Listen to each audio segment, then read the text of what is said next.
Jangan lupa like, comment, and subscribe channel YouTube TVRI Bengkulu dan nyalakan lonceng notifikasinya.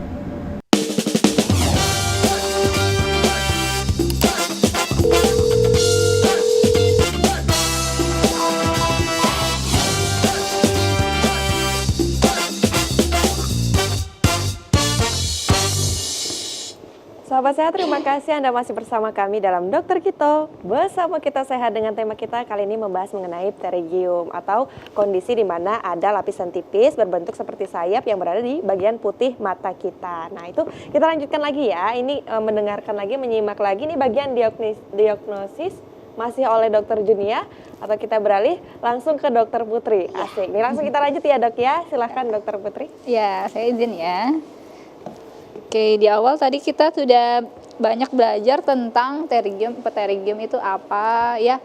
Ternyata disebabkan karena paparan sinar matahari, ada kandungan UVB di situ dan kemudian efeknya adalah mutasi genetik ya tadi ya pada bagian mata. Nah, apakah ini masuk ke dalam kategori penyakit keganasan?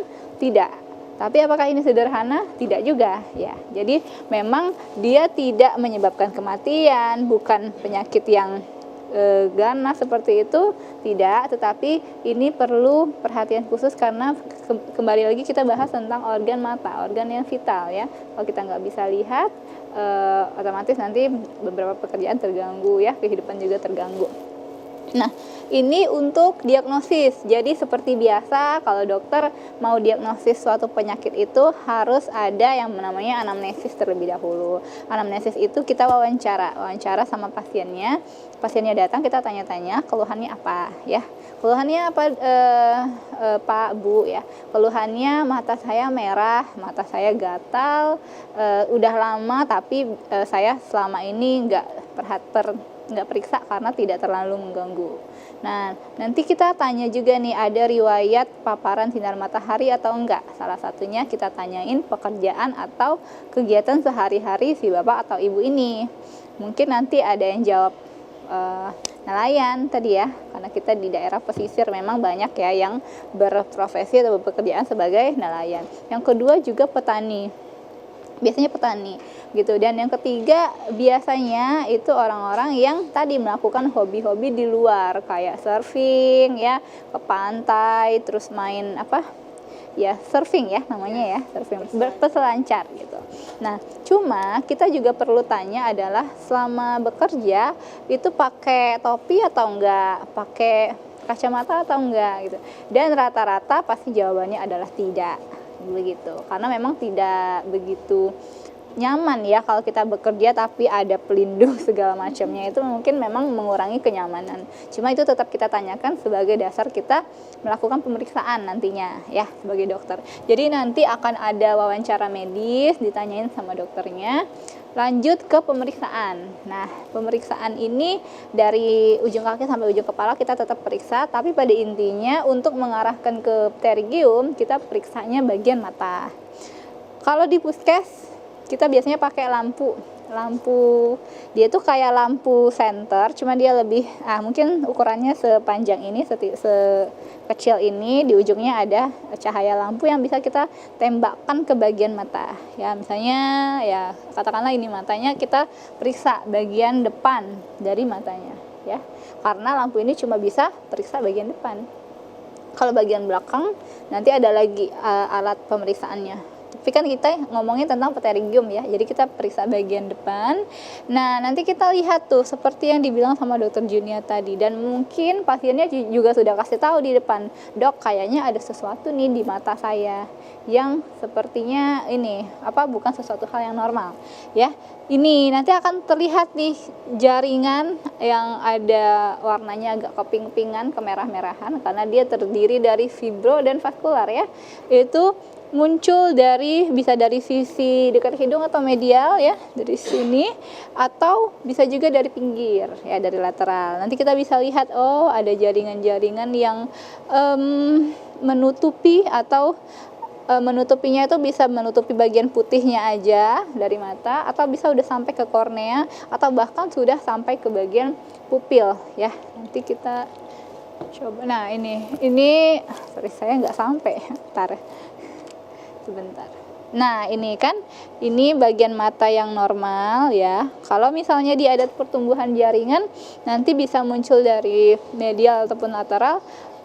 Ada jaringannya sampai ke sini ya, ada yang sampai ke kornea. Ini kornea nih.